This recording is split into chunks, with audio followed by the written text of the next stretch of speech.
Hello, everyone. So welcome to our Salt Watch webinar, and thank you for joining us. So my name is Erin Landis. I am with Wissahickon Trails. I'm the water programs manager there. Salt Watch is a partnership with the Izaak Walton League of America and the Delaware River Watershed Initiative, which there are a number of different watershed organizations that are a part of that. And a few of my colleagues tonight are here who you're going to hear from later on. So next slide. I don't know if I can advance the slides. Perfect. So Salt Watch is a nationwide effort to essentially monitor salt levels in our waterways because we know there's a lot of harmful impacts to our waterways, which we're going to dive into later. So one of the great things about working with the Izaak Walton League of America is that they provide an amazing platform where we can see the data that community scientists are collecting and submitting to the Izaak Walton League of America. Since the Delaware River Watershed Initiative folks have been participating in this, the Watershed volunteers, we've had a ton more data in the Philadelphia region, which is really exciting. And it just allows us to get a lot more information about the health of our waterways, especially in the winter when salt is being applied to our roads. So next slide. The way that the Salt Watch partnership came about is back in 2018. Each of the watershed groups have water quality meters that are installed in waterways throughout the watersheds.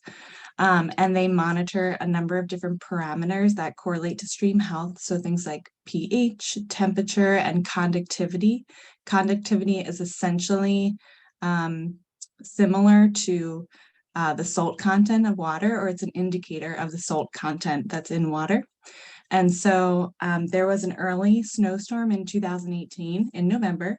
And before the snowstorm, the conductivity levels in one of the streams being observed was that 692 number, which is fairly normal for freshwater.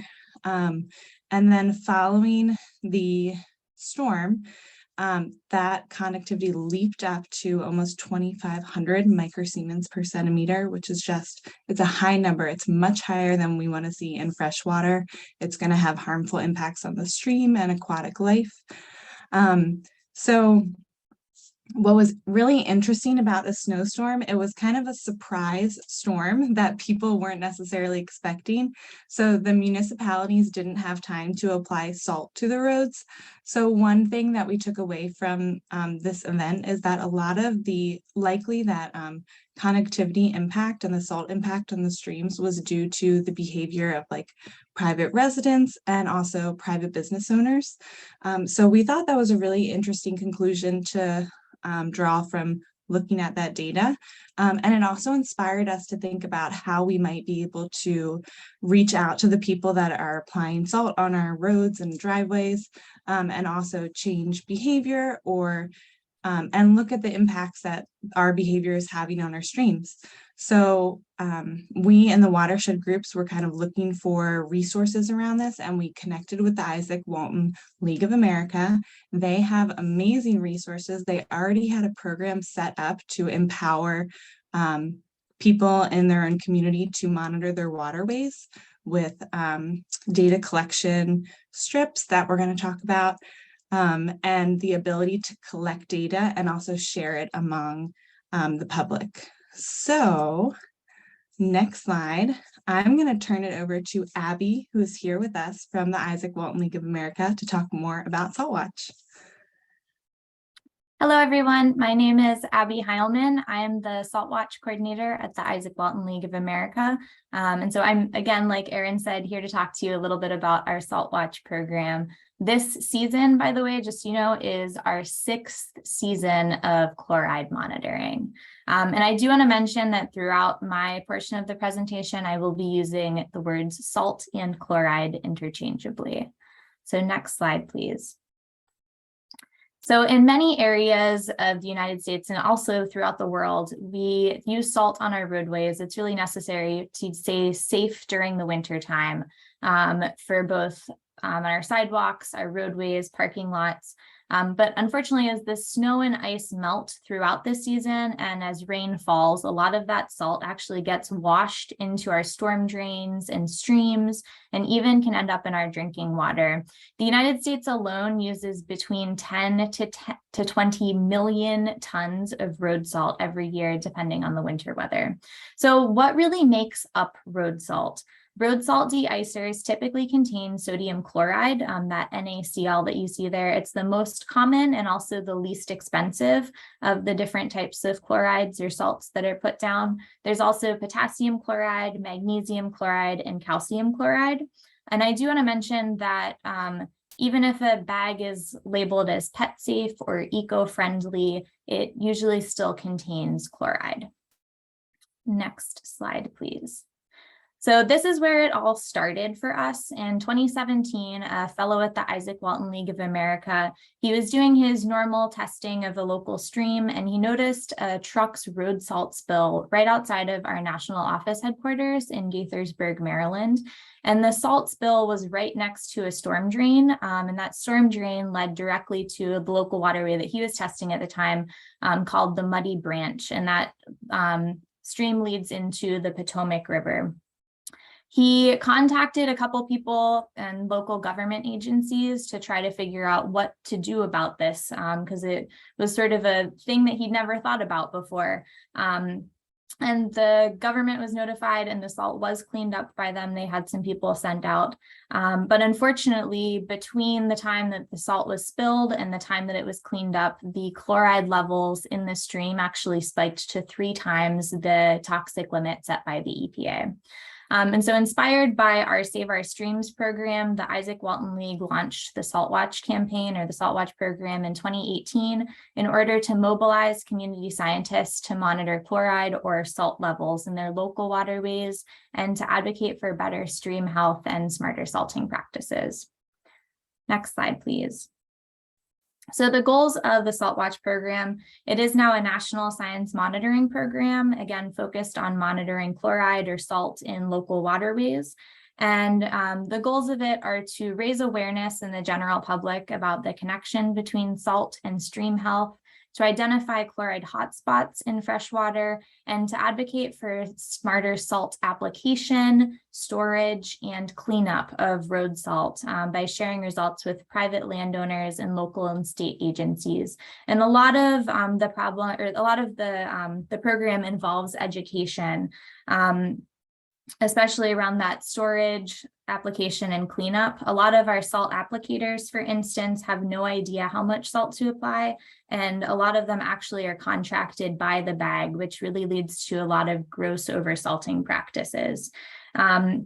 And there's a lot of public perception involved too. For instance, a 12-ounce drinking mug is actually enough salt to salt 10 sidewalk squares or about a 20-foot long driveway. So we're really putting down a lot more salt than we need to, because putting down more salt does not actually increase its effectiveness. It only increases the amount of salt that enters the environment. Next slide, please. So wildlife impacts, it affects fish, but macroinvertebrates, plankton, microbes may be even more sensitive than fish. Macroinvertebrates, for those of you who are not familiar, are small organisms like dragonfly larvae, caddisfly, crayfish, and many people who study streams and stream health actually use different macroinvertebrates as an indicator of stream health.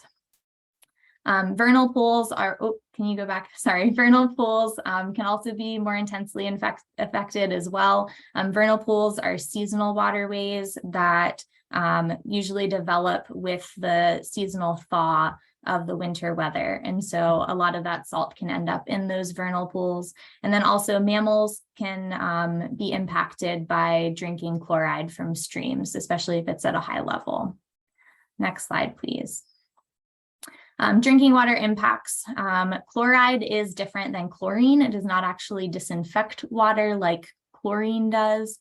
And unfortunately, a lot of the chlorides are not actually removed at wastewater treatment plants because it's really, really expensive to do so. And chloride can also impact public health. Unfortunately, something that we've learned is that chlorides are really corrosive and they can corrode our pipes, leading to some issues like what happened during the Flint water crisis. There is a lot of pipe corrosion, which led to individuals actually drinking lead and some other really nasty chemicals from their pipes. And then chlorides also can be unsafe to many individuals, especially those on low sodium diets as well, because they're not expecting to be drinking chloride or sodium as well. Next slide, please. And then infrastructure impacts. This image I stole from the Wisconsin Saltwise website. They have a lot of really good resources there. Once you put salt down, it doesn't go away. It's really persistent in the environment. And as I said before, it does corrode things like bridges and roadways, pipes. It can damage vehicles. And researchers found in 2008 that nationally, salt-related damages approach about 15 times the cost of salt and its application. And it only takes 1 teaspoon of salt to pollute permanently 5 gallons of water. So a 50-pound bag of salt can actually pollute 10,000 gallons of water, which is pretty crazy. So with the Salt Watch program, we're going to give you some resources of how to get a Salt Watch kit. Kevin has quite a few of them already, but you can also request additional ones from me. So in order to monitor for chloride, we actually give you a free testing kit. That includes 4 chloride test strips, sampling instructions, and the data uploading instructions, and then also a conversion chart to convert your chloride strips to parts per million. And Kevin will talk about this a little bit more later. So the next slide. These are just some results from our last season, season 5 of Salt Watch. We had over 1,000 volunteers, 3,333 sites were sampled. Again, this is across the United States. Almost 4,000 kits were distributed, and we had 24 states report back data, which was really awesome. It really takes a village to get this sort of data. So next slide. And then sort of what those samples looked like. Of those samples, 26.3 are considered excellent. So that means between 0 and 30 parts per million. Naturally occurring in streams, chloride is naturally occurring in streams from 0 to 100 parts per million. In some areas, it's less likely for it to occur at higher levels. So 33.4% of those samples were still below that 100 parts per million. And then 22.3% of samples are fair. And then 18% of samples across the United States came back as toxic, which is above 230 parts per million.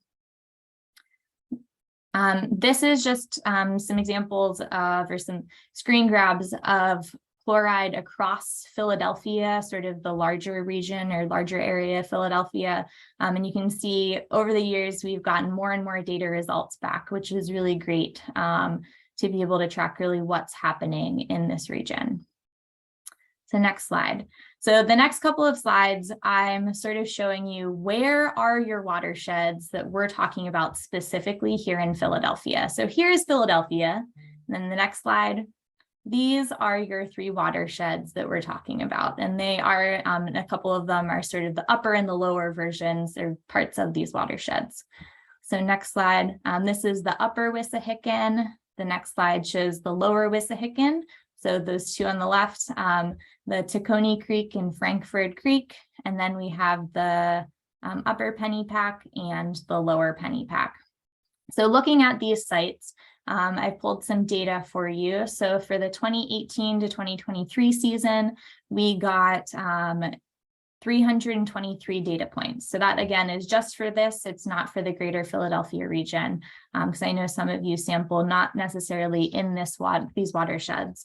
3% of those samples are excellent, 29% are good, 42% fair, and then 26% of the samples that came back were toxic. For the last year's season, 117 data points. So a really huge year for this region. So 3% of those samples came back as excellent, 21% of those samples came back as good, 50% fair, and then 26% of the samples were toxic. And then for this season, so far, the data that we've collected is 9 data points. And I know it's a little bit higher than that. There was a chloride blitz recently, and we're going to talk about that a little bit more. And I know that there's some more data samples that are out there that just need to be reported in. So off to a good start, because it is really at the beginning of the season for everybody. So what should you do? You've gotten your data point. And again, Kevin's going to talk a little bit more about how to take a sample here in a moment. So act. First, you take action. If you find high levels of chloride, let someone know. Let some of the heads of your local watersheds know what's going on here. Report those readings to your local watershed entity. Call your city or county Department of Environmental Protection and report those high chloride levels. Or if you find large salt piles, let them know about that too, because that's also not really great. Write a letter to the editor or a newspaper, call your city council or state representative, and then share those best practices with friends, with family, with community, with property owners, just so we can get the word out there, because a little bit of education really goes a long way. And next. So if you are interested in joining the SaltWatch program, you can order your SaltWatch kit at saltwatch.org. Again, Kevin has a lot of SaltWatch kits as well, so you might be able to email him and he can give you some as well. And if you have any questions, feel free to email me, and my email is at saltwatch@iwla.org, and that'll be also at one of the last slides with everybody else's contact information too. Thank you very much. And if you have any questions, I'll try to answer some of them in the chat, but for the rest of them, we'll answer questions at the end. Perfect. Thank you, Abby. And thank you, Izaak Walton League. As you can see, they've expanded our reach and our education and our data further than we could on our own. So thank you. And we really enjoy working with you guys. So now that you've learned about the background and everything like that, how do you actually participate in Winter Salt Watch? So like she said, I have about 100 to be exact test kits in my office ready to go to all 3 watersheds. Or you can go to the link that we posted in your email that I sent you, or go to the just Google Salt Watch and you should be able to find it. We could probably even put a link in the chat, but you can order your own test kit. It will get sent to you just like this, and it includes everything that you see on the screen here. So when should you monitor? As you notice, it used to be called Winter Salt Watch, but now it's just called Salt Watch because we want to see these impacts throughout the year. So whether you're doing this as a stream keeper, try to incorporate it into your monthly monitoring. That's a good way to do it. Or if you're just participating as a one-time person, it's perfectly fine to just get one set of test kits and do the sequence that you see on the screen here. So before the storm to get a baseline, after the salt has been applied, then after the first warm day, and then after a rain. So kind of just spread it out through the snowstorm. So that's a good way to do it, like I said, or monitor on a regular basis. If you need more test kits, just talk to me and we can figure that out to how to do this longer. But that is the gist of participating. So this is me after completing a test. It was very high that day, so I wasn't happy. This is along the Pennypack Creek, and this is one of the sites that I monitor for this program. So what you need when you go down to the creek is these 2 things. You have a little jar or a small Dixie cup or something like that, and your test kit, your envelope, which contains everything that we said, shows you how to participate, how to download the app, and where to send it, how to take a picture, and then obviously the chloride reading that you need to take. So what you do when you get your test kit, you take your strip out of your bag and you get your jar. You dip your jar into the creek 3 times. You want to do this because you want the jar to clean anything that's out of it and get a real representation of what's in the creek. So you dip your jar into the creek 3 times, swirl it around, dump it out, swirl it around, dump it out. Repeat that. So once you do that, and you leave about an inch of water left in your jar, you don't want to saturate the whole test strip. So that's why you need just the bottom part of it to be in there. So about an inch for this kind of jar. You wait about 3 to 10 minutes, depending on the day. And usually you'll be at your stream site. So you get to look around, do some bird watching, have some fun while you're out there and enjoy it. After you've done waiting for a little bit, you said hi to the squirrels and the chipmunks. You're going to wait until that black line is, everyone see that black line on the top? Before it was slightly orange, as you can see in this picture. And then a little bit after you wait, it turns completely black. It's kind of hard to miss it. And if you're testing in the winter, you will see kind of that white line going up. And right where that white line ends, so this one on the right side picture here says 7.2. So that's your quantab units. So you want to record that. And you want to record what it says next to quantab units. How many parts per million are in that, the quantab units? So you need both of those numbers. Make a note of that and definitely take a clear picture as you see here. And then you're done getting your sample. It's that simple.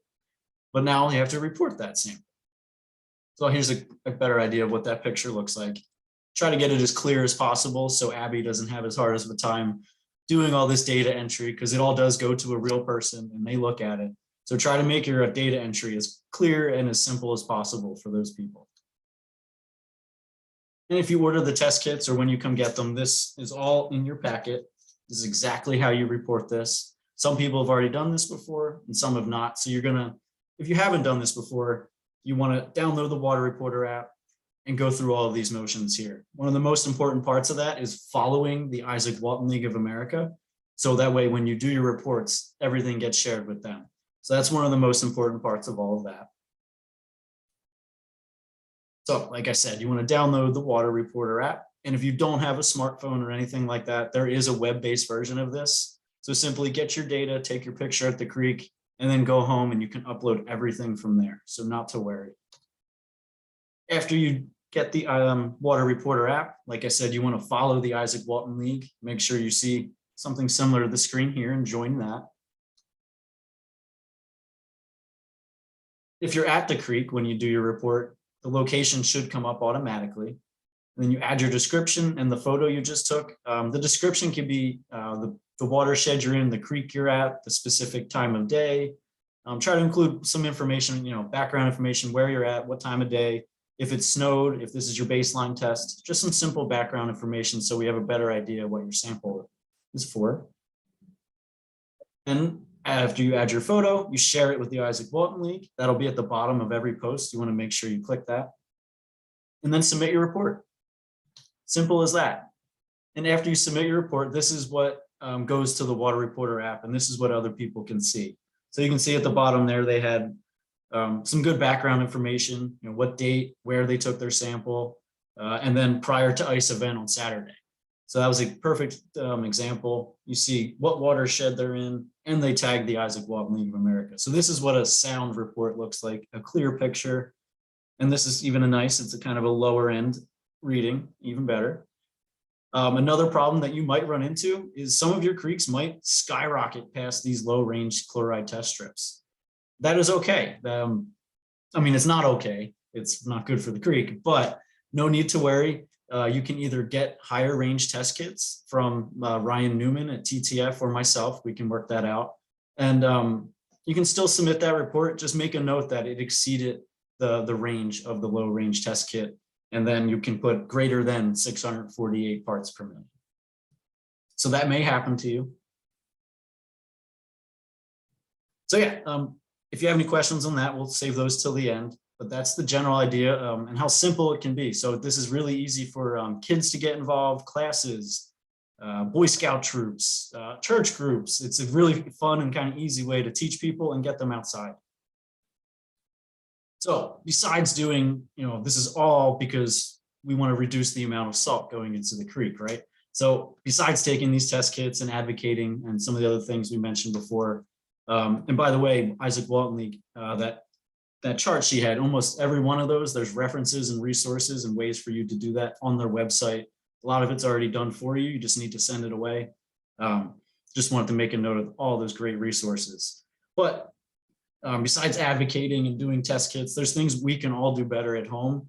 And one of those examples is shoveling right after it snows. That'll reduce almost a large amount of the salt that you would normally be putting down. Some people think they can just throw salt on piles of ice and snow and that'll do the trick, but that's not true. And then you can reduce, and you can actually reuse the salt that you've put down. So after a storm, if you do see any salt still down, you can clean that up and use it again. There's no need to go buy more. And reading the label, like Abby said, there's a lot of fake products out there that try to say pet safe or water safe.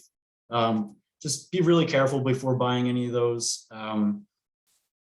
Yeah, just be careful before buying any of those and do your research before you do buy them. And then last but not least, educating your neighbors. If you see your neighbors doing something, educate them. Don't go yelling at them. Just try to teach them some of the things that you learned tonight. Same with your local small businesses. If the bakery you go to on the weekends, you see tons of salt in front of their store, we know they're afraid of getting, sued and things like that, and keeping people safe, and that's still a priority. But you can just mention this to them and try to educate them as nicely as possible. We have tons of handouts that you can give people, whether it's Wissahickon or it's Pennypack or Tacony or just in general. We do have resources for you that you can start those conversations. So we'd like to make that as easy as possible for you, and that's where we really make a difference. So talking about making a difference, this program has done just that. We've educated hundreds of people in the Philadelphia region. We've gotten on countless news articles and videos and really teaching people about this. And Ryan Newman has been kind of a leader at a lot of that. Tacony, Frankford has done a lot of great outreach to local governments, and they have some really good volunteers that go above and beyond for all of this. So thank you guys for making this possible, and let's keep it going. And I'll pass it on to Ryan to give some more background about the local impact we've had. Hi, everyone. So I'm just going to cover a couple things. So a little bit about some of the different attention that we've gotten, some of the different groups we've talked to. Then I'm going to talk a little bit about a different initiative that we've been working on that's totally related to this, that we've been working on with the Stroud Water Research Center, and then a fact sheet that we've redone also working with the Stroud Center as well. So some of the sort of attention that we've gotten, I guess. So last year in the fall, we started to work a little bit more in conjunction with the Stroud Water Research Center on some continuous monitoring in some sections of stream. One of those particular sections of stream was getting conductivity readings that were indicative of chloride levels that are essentially seawater, so super high chloride levels. So we kept getting readings on this, and some local media attention sort of gathered on this. So there was a Inquirer article last year that sort of highlighted overuse of road salt in our region. It specifically mentioned this stream because its chloride levels were like twice that of seawater. Got a lot of good attention on that. There was some different interviews. The Stroud Center had some media attention as well on it. And then we also had a stream keeper, as well as Izaak Walton League and also Stroud Water Research Center, all testified at the Philadelphia Streets Department hearing on road salt, which took place, I think, in March, and had a lot of good testimony for and against road salt use. So it was great to see some local representation to discuss the issues. One other thing that we also did too was we worked with Stroud again, and we host a municipal task force, which is really just a meeting of our municipalities, different landowners, and other interested parties that we do once or twice a year. And we had a discussion on road salts. We talked a little bit about the problem, got some feedback, and really started the conversation, I guess, with our municipalities and some of the private landowners in the area as well. You want to go to the next slide, Kevin? So then this also led us to launching it also in collaboration with Stroud, what's called a chloride blitz. So what this essentially was we've gone out now twice, once in the spring and once in the fall here, which are times of year when you typically wouldn't expect to find high chloride and conductivity levels, to measure the chloride and conductivity in our creeks to see how persistent the problem of higher chloride levels throughout the year is. There's a number of reasons for why we can have higher chloride levels throughout the year. Generally, they're related a lot to road salt use. And during the summer, if you think about it, there's lower water levels, higher water temperatures. Lower chloride levels can have a bigger impact on stream life than they can actually during the winter. So this chloride blitz, the whole point of it was that a number of volunteers, and in this case, we used our stream keepers because they were familiar with collecting a lot of this data. A number of volunteers all go out and get water samples from a number of different sites in our watershed, all on the same day, roughly about the same time. We analyzed those samples for conductivity and chloride, and then we sort of discussed a little bit. So the whole point of this really was to get a snapshot of what the chloride and conductivity levels look like at a given time, which are during base flow conditions, so what would be normal conditions in the stream, to tell us what the chloride levels are like, not during the winter season. So if you want to go to the next slide. So here are the results from our first sampling event, which took place on April 30th of this year. So you'll see we have a map here on the right that is color coordinated, sort of with the different chloride readings that we found. So you'll see there are a couple sections in red here that are above the 230 milligrams per liter of chloride. Nothing in the green, which is less than 50 milligrams per liter, which would be our real quality, non-affected streams, and then a lot of levels in between as well. So this wasn't very surprising to us, I think, but it was definitely sort of eye-opening to get a better perspective on the watershed as a whole and see how our chloride levels are sort of pretty consistently above normal throughout the year as a result of our over-salting use. Chlorides get into the groundwater and end up in our streams throughout the year. Do you want to go to the next slide? So here then this is a lot happening here, but this is the results from our most recent chloride blitz, which took place this past Saturday. So for this event, it was on a larger scale. So we had 10 volunteers who looked at 30 different sites across the TTF watershed. And you can see the map here on the right again. Similar numbers to what we had seen before. Don't want to throw any general information out yet, as we haven't quite gotten to look at the data and really analyze it for similarities and what that really means for our watershed. If you want to go to the next slide, Kevin. And so here is the data in comparison with the April sampling event. So we have April here, we have October, and then I also have a few conductivity readings from August as well. So you can see again that the chloride levels pretty consistently are still elevated. They do match up pretty much very similarly between April and October in that they're all elevated still and indicative of the issues that we have with chlorides. So this is sort of I think hopefully a long-term effort here where we do it multiple times a year, hopefully at least twice with our volunteers, to really get a good feel for the baseline of what our watershed looks like, not in the winter. And to draw more attention to that, because really, I mean, people have only really started to think about chloride use in the winter just now, and it's not just a problem during the winter then.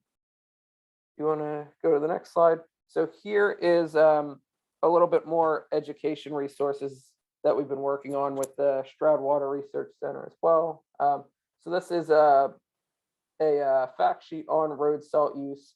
We originally had a fact sheet that was sort of a lot of general information on why road salt's a problem and what we can do to remedy that.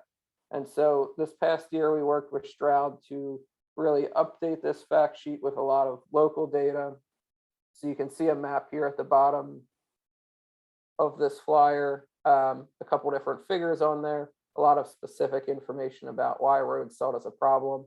So the map there draws on data that we've collected with continuous sensors, data that we've grabbed, sample data that we've taken, USGS data, and then also volunteer data as well. You want to go to the next slide. And so here's just the back side of that fact sheet. That's really just showing the extent of the problem in our watershed, at least briefly, and then talking a little bit about how we can do better in regards to road salt use. So we revamped this flyer this year. The Pennypack Trust has also sort of copied off this flyer and done a similar thing. And we've been sharing this as a resource with Shroud for other organizations to use as well, just to bring more attention to it. And again, a lot of these initiatives, whether it be, revamping the flyer here or the chloride blitz itself, all sort of stemmed from when we started participating in what it was winter salt watch at the time, several years back with the Izaak Walton League. So that is pretty much what I have. If you want to go to the next slide here, Kevin. So here's just all of our contact information. If anybody has any wrap-up points, otherwise we'd be happy to answer any specific questions that anybody might have about the salt watch, or if you have a lot of specific chloride related questions, we can try and tackle some of those as well. Thank you all. Thank you, Aaron. Thank you, Ryan. Thank you, Abby. And Ryan, really thank you for doing that chloride blitz. That is no easy task. Getting even 10 volunteers to 30 samples. That's 30 different sites. Ryan had to map that. He had to find parking. He had to find a way for you to get there. So hats off to you, Ryan. That was all Ryan. So thank you, Ryan. Does anyone have any questions? If you do have future questions, just save our emails here. I think most of them were involved on the email that I sent you today. So you should have their email address already. You should also have the link to order your test kits. That was also in that email. Other than that, do you guys have any other questions, concerns? We just nail it. But like I said, this is a great program. If you do have any questions, just type them in the chat or just hop up. But this is a great program to get involved, like I said, with Boy Scouts, Girl Scouts, any kind of group, school groups. Are you a teacher in your class? It's a great way to just get your kids out for even 10 minutes if you live next to any type of waterway, really. Even if it's a little pond on your school property, it's still a valuable lesson to have this data. Or even if you have a well, if your property is on well water, get the water sample outside off your hose spigot, but you can still kind of participate in that way. Might not be the best for Izaak Walton or the data purposes, but it's still a valuable educational tool for your class or yourself to know what the chloride level is in your well. So many different ways you guys can use this for education, outreach, but the ultimate goal is to reduce the amount of salt being used across the board. I think overall we can agree on that's the goal. It's a tough goal because of safety, insurance, politics, government. It's a heavy topic, but the overall goal is to reduce the amount of salt that gets into our local waterways. And you guys are all taking part in that just by joining this presentation. So I don't see any questions, so I'll just kind of give a general wrap up. There was one question, Kevin. There is? But it was one question from Frank. That was to you, Kevin, that says, can you leave a pack of test strips for me at the Pennypack front office? Absolutely. I'll be in the office the next 2 days, or just shoot me an email and let me know when you would like to pick it up. And Frank, I'll actually be working at Lorimer Park the next 2 nights. So if you want to arrange a pickup there, I'm happy to do that. Or I think I even pass your house, but that's another story. Just let me know when you want to come pick them up. And and I'll work on, I'm going to get Ryan test kits on Friday when I see him, and we're going to try to get some to Aaron as well. So just reach out to your coordinator and we'll get you test kits. Or if you just want to order right from Abby, she'd be happy to send you guys some. But we do have enough for our watersheds. So thank you all for joining us on your Tuesday night. Go Phillies and happy water sampling. Thank you all, and feel free to reach out with any questions. Thanks, Kevin.